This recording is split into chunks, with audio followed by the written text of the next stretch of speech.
नमस्कार, मैं डॉक्टर निधि शर्मा हूँ, senior fertility specialist international pride IVF and research centre से, जो सेक्टर 11 द्वारका में सिचुएटेड है। आज हम बात करते हैं low sperm count. Low sperm count क्या होता है? लो स्पर्म काउंट जहाँ पर शुक्राणु नॉर्मल से कम होते हैं उसको लो स्पर्म काउंट कहते हैं। इसको मेडिकल जो इसकी टर्मिनोलॉजी है उसमें ओलिगोस्पर्मिया कहते हैं। अब नॉर्मल स्पर्म काउंट है क्या? WHO गाइडलाइन के अगर हम देखेंगे तो उसमें नॉर्मल स्पर्म काउंट है मोर देन 15 मिलियन पर ml, 15 मिलियन पर ml से ऊपर होने चाहिए स्पर्म काउंट, ये नॉर्मल रेंज है। अब ये टाइप्स क्या हैं इनकी? टाइप्स जब हम माइल्ड जिसको बोलते हैं वो 10 से 15 मिलियन स्पर्म काउंट पर ml है तो वो माइल्ड ओलिगोस्पर्मिया हो गया।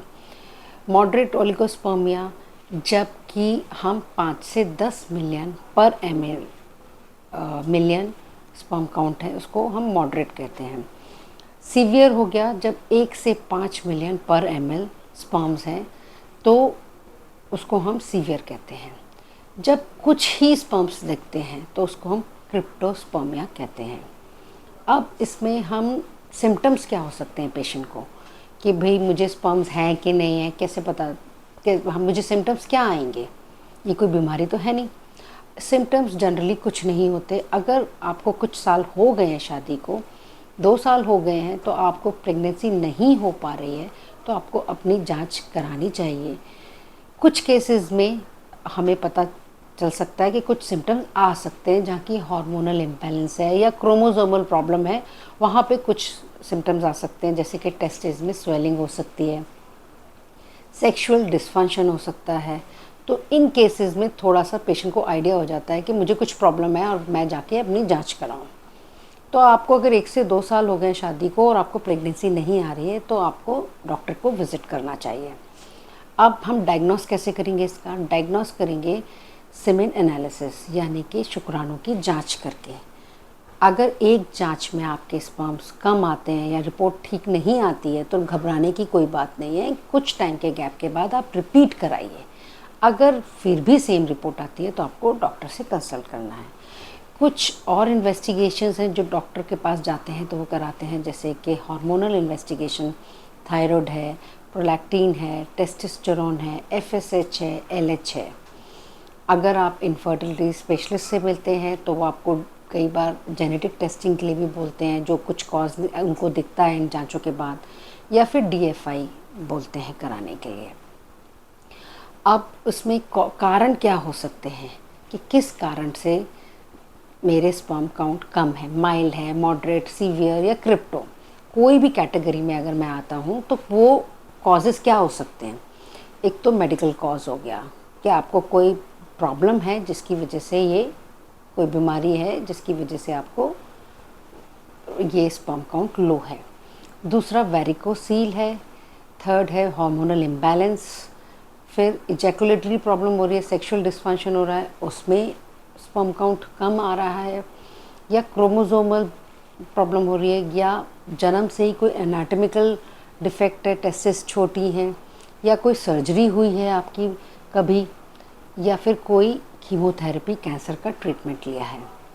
अगर ऐसा कुछ है तो अल्ट्रासाउंड भी कराना पड़ता है, ज़्यादा सीवियर अगर हो, जिसमें ये पता चल जाता है कि टेस्टिस का साइज़ क्या है, या वेरिकोसील, हाइड्रोसील, ऐसी कोई प्रॉब्लम तो नहीं है। और क्या कारण हो सकता है?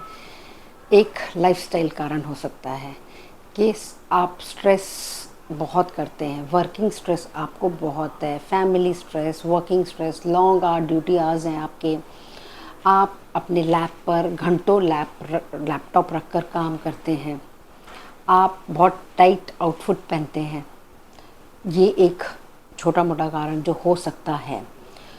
एनवायरमेंटल फैक्टर्स हैं, जैसे कि आप ऐसी जगह काम करते हैं जहाँ पॉल्यूशन बहुत ज़्यादा है, पॉल्यूटेंट्स जो हवा में है वो आपके जा रहे हैं।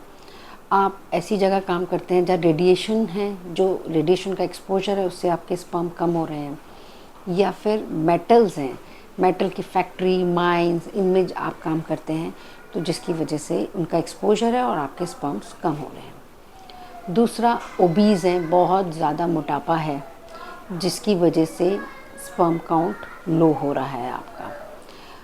क्रॉनिक अल्कोहलिक हैं, बहुत ड्रिंक करते हैं, बहुत स्मोकिंग करते हैं, और जैसे बॉडी बिल्डिंग के लिए आप जिम जाते हैं, बॉडी बिल्डिंग करते हैं और स्टेरॉइड्स लेते हैं, एनाबॉलिक स्टेरॉइड्स अगर आप लेते हैं तो उसमें भी लो स्पर्म काउंट या ख़त्म भी हो सकते हैं स्पर्म काउंट।